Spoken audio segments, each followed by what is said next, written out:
well, I am back. I have stripped the drums and I want to show you some of the horrifying things that I found. Obviously, there's always some surprises when you take off all the hardware, so let's see what we found here. I knew that the 12-inch drum was going to be the biggest problem, and we can see lots and lots of damage inside.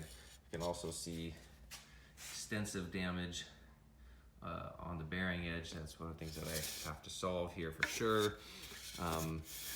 And we see the extensive damage on the inside of the bearing edge here, which I'm going to solve by installing this very small piece of maple and doing that. But while I knew that there was issues here, I was very disappointed to see that 7 of the 10 lugs, you can see that the lug chipped out there with the screw. And so I'm gonna have to replace these lugs. Almost like the metal just dissolved. I'm wondering if this drum set was in a flood at this point based on the amount of damage to this drum as well as rust inside some of these lug casings. And I just threw away all of the screws, kept a couple from one drum that was in good shape, but all the rest of the screws I'm gonna replace. So we have the 12 was a disaster. The 13 is pretty good. There's one rough spot right there. You can see that won't be that bad to stand out. This right here, the shell separated a little bit, but I'm gonna have to take this down about 1/4 inch anyway, so I'll get rid of that. As always, there's damage from the pin, from the badge, the furniture pin that's used there, which is annoying. It looks like it was put back in wrong when somebody refinished this kit, and so it blew out. You can see that it blew out a hole there. These look like factory dents, factory blowout from the drill. That's very frustrating to me that the factory wouldn't know how to prevent blowout on their own drums. That's silly. On the other drums, the 16, we can see 16 here on the turntable, and this drum is looking pretty good, other than the discoloration in the drum, so that shouldn't be too much work. Just to clean up the inside, we're gonna repaint the inside. This one was a disaster of all of the inside screws. There were about 6 different kinds of screws in here, and some of them looked like they had been used, somebody used an electric drill to drive them in, and so a lot of them actually compressed into the wood and damaged the wood, so I may have to use fender washers or other things like that when I put it back together so we don't lose more wood.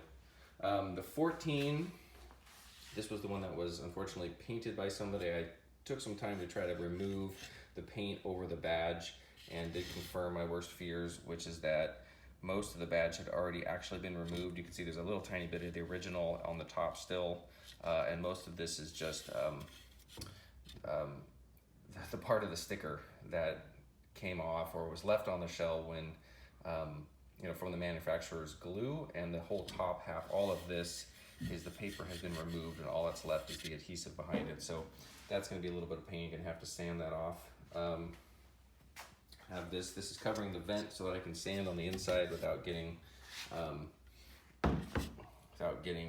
paint or anything through that vent hole. I'm not gonna remove the vent. Bass drum is in pretty good shape in some ways and in terrible shape in other ways. I'm gonna try to figure out, I'm not using this mount anymore, so I'm gonna just put a plate over it, maybe one of the tom mounts from the smaller drums. I'm gonna keep all the parts, of course, but I'm not gonna reinstall those. This badge looks great.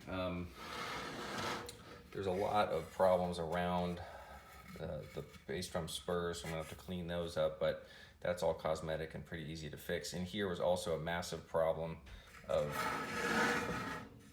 6 or 7 different kinds of screws. In fact, some of them were the wrong threads, and so I'm worried that maybe some of them were stripped.